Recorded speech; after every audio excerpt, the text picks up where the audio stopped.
नमस्कार, बहुत बहुत स्वागत है आपका। आप देख रहे हैं यो स्टॉक्स। मैं हूं आपके साथ प्रशांत पांडे और मेरे साथ है मेरे सहयोगी कविता थपलियाल और अंश भीलवाड़। और हम सभी मिलकर अगले 1 घंटे आपके तमाम सवालों के जवाब देंगे और इसके साथ ही आपको बताएंगे कि आखिर बाजार पर किस तरह की रणनीति आप बना सकते हैं। यही नहीं, बाजार की हर चाल और ट्रेंड्स पर हमारी नज़र रहेगी। इन सब के बीच में आपको तौर तरीके बता दें कि आप अपने सवाल हम तक पहुंचा कैसे सकते हैं। तो स्क्रीन के एक हिस्से में लगातार हम वो तौर तरीके आपको बता रहे हैं जिसके ज़रिए आप हम तक अपना सवाल भेज सकते हैं। एक नंबर फ्लैश हो रहा है, उस पर कॉल करके, व्हाट्सएप के ज़रिए, मैसेज के ज़रिए आप अपना सवाल हम तक पहुंचाइए। इसके अलावा यूट्यूब पर और सोशल मीडिया पर भी आप अपने सवाल हम तक भेजिए। हम उन सवालों को अपनी चर्चा में शामिल ज़रूर करेंगे और कोशिश करिए कि नज़रिया बताइए ताकि हमारे एक्सपर्ट को आसानी हो आपको बेहतर तरीके से राय देने में किसी भी स्टॉक पर। चलिए चर्चा में मैं शामिल करता हूं हमारे साथ यस सिक्योरिटीज़ के लक्ष्मीकांत शुक्ला जी जुड़ चुके हैं। लक्ष्मीकांत जी, गुड मॉर्निंग। बाजार से बेहतर संकेत हम देख रहे हैं कि इस वक्त अगर हम बाजार में देखें तो लगातार जो एक प्रेशर बना था उसे आज बाजार ने बहुत ही ज़बरदस्त तरीके से तोड़ा है। निफ्टी में देखिए आप इस वक्त लगभग 280 अंकों से ज़्यादा की तेज़ी नज़र आ रही है। 23,750 के पास इस वक्त निफ्टी नज़र आ रहा है। वहीं बैंक निफ्टी की बात करें तो यहाँ लगभग 500 अंकों की तेज़ी हमें देखने को मिल रही है, 50,850 के पास। Nifty 50 gainers, Adani ports, Trent, एम&एम, टेक महिंद्रा, बीपीसीएल जैसे स्टॉक का। तो बताइए बाजार में आज की रणनीति आपके हक से क्या होगी? नमस्कार प्रशांत जी। सबसे पहले तो मैं बताना चाहूंगा कि निफ्टी में जो कल एक पुलबैक मूव आया वो काफी अहम लेवल से आया है। क्योंकि अगर हम प्रैक्टिस मूव का हाई देखेंगे तो वो आ रहा है 23,340 के आसपास, और 23,300 के पास 50 वीक मूविंग एवरेजेस भी है। और उसके आज आज जहां से हमें एक बुलिश मूव आता हुआ दिखाई दे रहा है वो 200 डीएमए लेवल है। तो मार्केट ने तो अपने 200 डीएमए लेवल के को सस्टेन रखा है, जो कि अभी हमें 23,550 के आसपास आता हुआ दिखाई दे रहा है। तो यहाँ से एक पुल बैक मूव एक्सपेक्टेड है, क्योंकि ऑलरेडी निफ्टी ने अपने जो प्रीवियस डे का स्विंग हाई था उसके ऊपर ट्रेड कर रहा है। तो मुझे लगता है कि यहाँ से निफ्टी 23,950 से लेकर 24,000 के जोन को टच कर सकती है। पिछले कई दिनों से एक डेड कैट बाउंस का एक्सपेक्टेशन था, वही हमें आज आता हुआ दिखाई दे रहा है। तो जो इमीडिएट सपोर्ट दिखाई दे रहा है निफ्टी का वो आता हुआ दिखाई दे रहा है 23,300 तक का। और जो अपर साइड के जो लेवल्स हैं वो दिखाई दे रहे हैं 23,950 से लेकर 24,000 जोन तक। बिल्कुल, यहाँ पे मार्केट में अहम लेवल्स लक्ष्मीकांत जी ने बता दिए हैं, लेकिन इसी बीच सरकारी कंपनियों में आज खरीदारी देखने को मिल रही है। दरअसल विनिवेश विभाग ने सरकारी कंपनियों के लिए शेयर बायबैक, शेयर विभाजन और डिविडेंड के लिए नई गाइडलाइन जारी किए हैं। पूरी खबर के साथ सुमित चतुर्वेदी जुड़ चुके हैं। सुमित, बताएं। वित्त मंत्रालय ने कल कैपिटल रिस्ट्रक्चरिंग सीपीएसईज को लेकर गाइडलाइंस जारी की और उसकी कुछ गाइडलाइंस इस तरह हैं। सबसे पहले डिविडेंड की बात करते हैं। जो डिविडेंड की रिस्ट्रक्चरिंग होगी वो इस तरह होगी कि पहले 2016 के रूल के मुकाबले अभी जो रूल बदला है उसमें लगभग 30% पैट, प्रॉफिट आफ्टर टैक्स, या फिर 4% नेट वर्थ, इसका जो भी होगा ज़्यादा होगा उसका लागू होगा। वो डिविडेंड दिया जाएगा सरकार को। ये स्कीम करंट वित्त वर्ष से ही लागू होगी, ये एक और चीज़ है। वजह इसकी ये है कि जो सीपीएसईज हैं यानी कि सेंट्रल पब्लिक सेक्टर एंटरप्राइजेज, ये सब मार्केट कैप में बहुत हाई पहुंच चुकी हैं। पिछले 3 साल की बात करें तो लगभग 500% से ज़्यादा मार्केट कैप में बढ़ोतरी हुई है। तो डिविडेंड एक ज़्यादा देना होगा सरकार को। दूसरा, डिविडेंड और शेयर मैनेजमेंट की बात करें तो गाइडलाइंस कहती हैं कि सीपीएसईज जो हैं उनको बोनस शेयर इशू करने पड़ेंगे अगर रिजर्व्स और सरप्लस जो हैं वो 20 टाइम से एक्सीड कर जाएं उनके पेड अप शेयर कैपिटल से। और जो लिस्टेड सीपीएसई हैं उनको मार्केट प्राइस जो होगा वो 150 टाइम फेस वैल्यू लास्ट 6 महीने में होगा, तो शेयर स्प्लिटिंग कंसीडर करनी पड़ेगी। उसके आगे बात करें ऑपरेशनल फ्लेक्सिबिलिटी और इन्वेस्टर पार्टिसिपेशन की। यहाँ पर रिवाइज गाइडलाइंस कहती हैं कि सीपीएसई को क्वार्टरली इंटरिम डिविडेंड और एटलीस्ट बायएनुअल पेमेंट कंसीडर करने पड़ेंगे। और लिस्टेड सीपीएसई को लगभग 90% projected annual dividend interim instalment में देना पड़ेगा। तो इस तरह की बात हो रही है कि जब सीपीएसईज को फ़ायदा हो रहा है, मार्केट कैप ज़्यादा हो रही है, सरकार को भी उसका कुछ फ़ायदा पहुंचना चाहिए। इसके चलते रिस्ट्रक्चरिंग की गाइडलाइंस कल जारी की गई हैं जो 2016 की गाइडलाइंस को ओवररूल करेंगी। बिल्कुल, बहुत बहुत शुक्रिया सुमित इस खबर को विस्तार से समझाने के लिए। लेकिन 2025 बजट में सरकार का फोकस रोजगार के मौके और कंजम्पशन बढ़ाने पर होगा। सरकार एमएसएमईज पर फोकस बढ़ाने के साथ साथ सरकार मिडिल क्लास को टैक्स में राहत भी दे सकती है। पूरी खबर के साथ सुमित हमारे साथ जुड़े हैं। सुमित, बताइए इस पर भी क्या खबर है? 2025 की तैयारियां शुरू हो गई हैं। अगर एक ब्रॉड थीम की बात करें, सूत्र बताते हैं कि इस बार जो फोकस रहने वाला है वो मिडिल क्लास, सैलरी क्लास और एम्प्लॉयमेंट जनरेशन पे ज़्यादा रहने वाला है। मिडिल क्लास और सैलरी क्लास की बात करें तो यहाँ पर टैक्स ब्रेक्स आ सकती हैं। इस क्लास के लिए सरकार चाहती है कि इस क्लास की कंजम्पशन में बूस्ट हो, ज़्यादा कंजम्पशन करने को मिले, इनके हाथों में ज़्यादा पैसा हो, इसलिए टैक्स ब्रेक्स और कुछ जो हैं स्लैब्स में बदलाव किए जा सकते हैं। दूसरी तरफ एम्प्लॉयमेंट जनरेटिंग सेक्टर्स की तरफ फोकस भी रहेगा। इसके लिए एमएसएमईज जो हैं, जो लघु उद्योग हैं, उनको बढ़ावा देने के लिए स्कीम आ सकती हैं। ये मीटिंगों का दौर जारी हो चुका है। पिछले हफ्ते नॉर्थ ब्लॉक यानी वित्त मंत्रालय में टोबैको टैक्सेशन को लेकर मीटिंग हुई थी और भी मीटिंग चल रही हैं। अब आने वाले 2 महीनों में देखना होगा कि कैसे ये मीटिंग पर क्या क्या स्कीम्स जो हैं उनको फाइनलाइज किया जाता है। पर ब्रॉड थीम की बात करें और क्या फोकस रहने वाला है बजट का इस बार, वो एमएसएमईज यानी कि एम्प्लॉयमेंट जनरेशन और मिडिल और सैलरीड क्लास जो है उन पर रहने वाला है। चलिए, शुक्रिया सुमित तमाम एक्सक्लूसिव जानकारी हमें देने के लिए। तो यहाँ पर बजट को लेकर कमर कस्ती भी दिखाई दे रही हैं वित्त मंत्री साहिबा, और ऐसे में देखना होगा कि जिन सौगातों पर यहाँ पर चर्चा चल रही है क्या वाकई हमें मिलती है आगामी बजट में, जैसे कि सैलरी क्लास और मिडिल क्लास को राहत मिलने की बात है। एमएसएमई पर सरकार का खास फोकस रहने वाला है। क्या कुछ निकल कर आता है पिटारे में से वो तो बजट के दिन ही पता चलेगा। लेकिन उससे पहले जो खबरें गर्म है बजट की वो लगातार आपको अमेठी न्यूज़ स्वदेश पे बता रहे हैं। हमारे साथ अब मेहमान के तौर पर जुड़ गई हैं फिर वसीफाई की फाउंडर ध्वनि पटेल भी। ध्वनि, आपका स्वागत है योर स्टॉक में। और मेरे ख्याल से दर्शकों से जुड़ना भी अब हम शुरू कर देते हैं। और हमारे साथ प्रकाश कुमार पांचाल चलिए इनसे हम बातचीत करेंगे। लेकिन उससे पहले ध्वनि, आप अभी जुड़ी हैं और हमारे सहयोगी सुमित ने बजट में क्या कुछ किया जा सकता है, किस किस सेक्टर्स पर फोकस रह सकता है, इस पर बातचीत हुई है।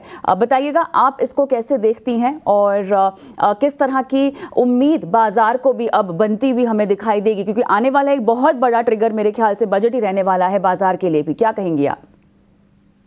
जी बिल्कुल, वेरी गुड मॉर्निंग कविता, और बाकी सबको भी मेरी तरफ से वेरी गुड मॉर्निंग। यहाँ पे ओवरऑल मार्केट का जो सेंटिमेंट है वो डेफिनेटली आज के सेशन में देखने को मिल रहा है कि एक टर्न अराउंड एक्सपेक्ट कर सकते हैं। यहाँ पे लेवल स्पेसिफिक में हमने देखा कि जो हमने इलेक्शन डे यहाँ पे हाई देखे थे, उन्हीं लेवल्स के पास बाजार के अंदर एक सपोर्ट लेवल जो है वो कायम होता हुआ देखने को मिल रहा है। बट अभी भी जो कन्विक्शन इन ट्रेड, जो बाइंग इंटरेस्ट यहाँ पे बनना चाहिए, वो बाइंग इंटरेस्ट काफी स्टॉक स्पेसिफिक एक्शन में देखने को मिल रहा है। इंडेक्स के लिए बहुत इंपॉर्टेंट रहेगा 23,900 का लेवल ऊपर की तरफ में क्लोजिंग बेसिस पे पार करना, और वहां पे अगर हम टिक पाते हैं तो further buying action broad spectrum wise आपको यहाँ पे देखने को मिल सकती है। बट ऑन करंट स्टेटस यहाँ पे आपको स्लो एंड स्टडी ट्रांचेस के अंदर बाइंग आप यहाँ पे कर सकते हैं। ओवरऑल आपका पोर्टफोलियो जो भी नेगेटिव कुछ दिनों में गया हो तो वहां पे आप एडिशन करना चाहे तो अगर आप 100 एडिशन करना चाहते हैं तो 25% का एडिशन इन लेवल्स पे कर सकते हैं। ओवरऑल बैंकिंग सेक्टर के अंदर भी यहाँ पे एक बाइंग का रुझान देखने को मिल रहा है।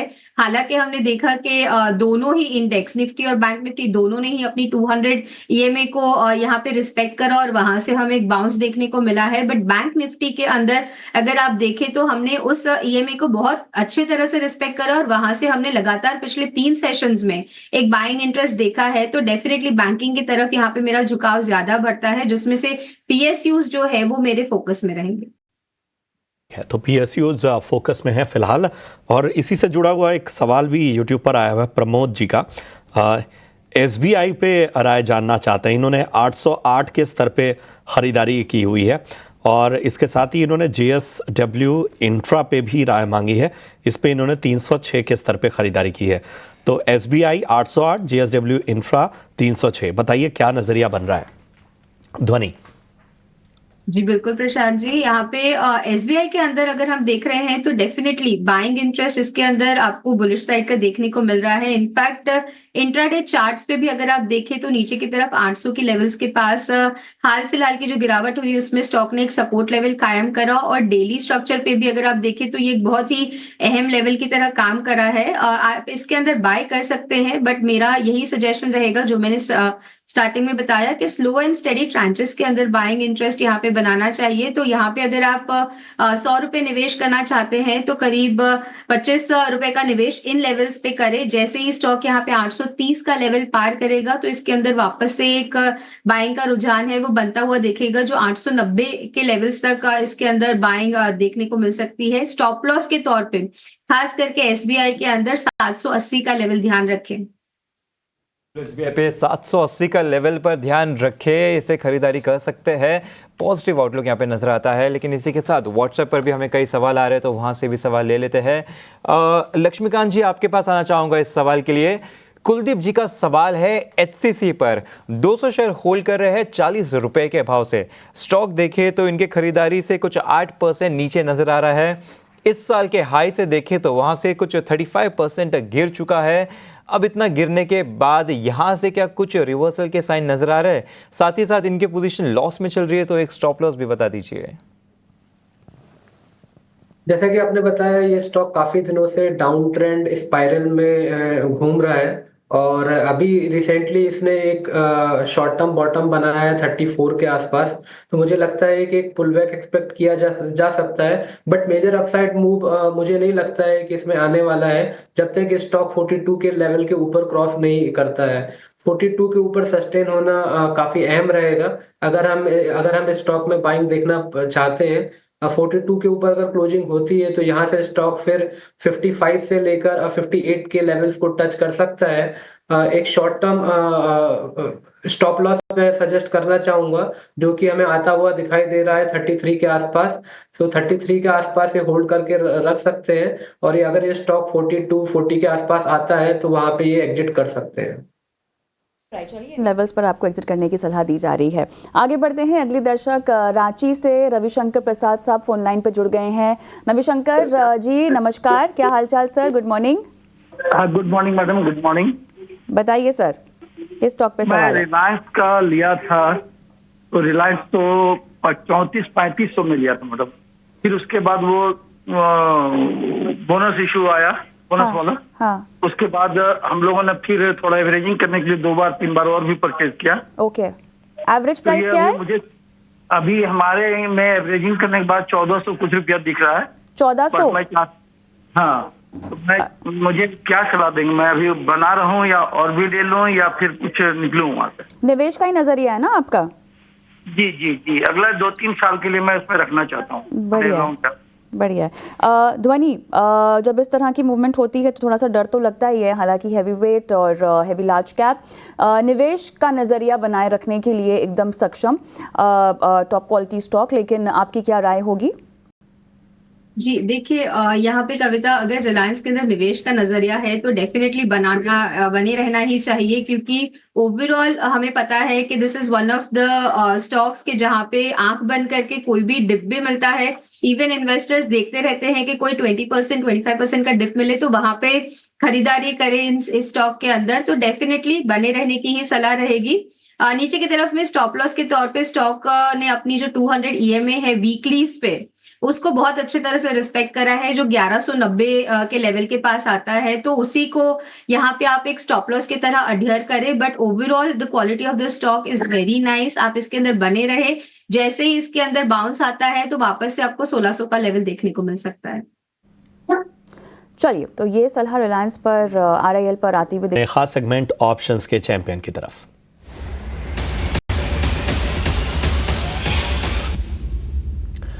हमारे साथ हैं GM फाइनेंशियल के अक्षय भागवत जी। Akshay, good morning. बताइए आज आपकी ऑप्शन की रणनीति क्या होगी?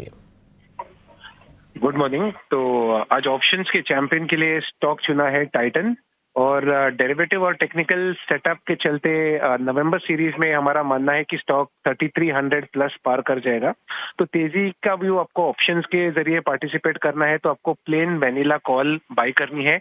नवंबर सीरीज की स्ट्राइक रहेगी 3300 की। इसमें प्रीमियम करीबन 28-27 के आसपास चल रहा है, इसको आपको खरीदना है। टारगेट 1 आपको बनाना है 47, सेकंड टारगेट 59 और प्रीमियम पे आपको 18 रुपए का स्टॉप लॉस बनाना है। अप्रोक्सीमेट प्रॉफिट पोटेंशियल ये स्ट्रैटेजी में आपका 7200 तक हो सकता है और एक स्टॉप लॉस या रिस्क ये स्ट्रैटेजी में आप 4200 रुपए का बना के चलें। बिल्कुल, शुक्रिया करेंगे अक्षय आपका इस अहम रणनीति के लिए। तो टाइटन 3300 की कॉल आपको खरीदनी है, बाकी अहम लेवल, लक्ष्य, स्टॉप लॉस सब आपको बता दिया गया। लेकिन सेबी का स्टैंडर्ड रिस्क डिस्क्लोजर भी आपके लिए लेकर आते हैं, जो कहता है कि फ्यूचर और ऑप्शन ट्रेडिंग में जोखिम बहुत है। 90% लोग पैसा गंवाते हैं, सिर्फ 10% लोग ही पैसा इसमें बना पाते हैं। इसलिए सोच समझ कर निवेश करें और इसके साथ ही जो वित्तीय सलाहकार है, फाइनेंशियल एडवाइजर, उनकी सलाह जरूर लें। चलिए बढ़ते हैं आगे, नतीजों का दौर है तो कई सारे मैनेजमेंट से भी हम चर्चा कर रहे हैं। इसी कड़ी में वारी एनर्जी पर ज़रा फोकस करते हैं। दूसरी तिमाही में अगर हम देखें, वारी एनर्जीज की आय में करीब 3% की बढ़ोतरी रही है, तो मुनाफे में 17% की ग्रोथ नजर आई है। मार्जिन में सुधार दिखा गया है। इस बार के नतीजों और ग्रोथ आउटलुक पर चर्चा के लिए कंपनी के CFO सुनील श्रीवास्तव हमारे साथ हैं। बहुत बहुत स्वागत आपका। सबसे पहला मेरा सवाल ग्रोथ को ही लेकर है। रेवेन्यू ग्रोथ 3% रही है। सुनील जी बताएं ज़रा कि वॉल्यूम और वैल्यू ग्रोथ में अगर हम इसको डिवाइड करें तो वो किस तरह का है?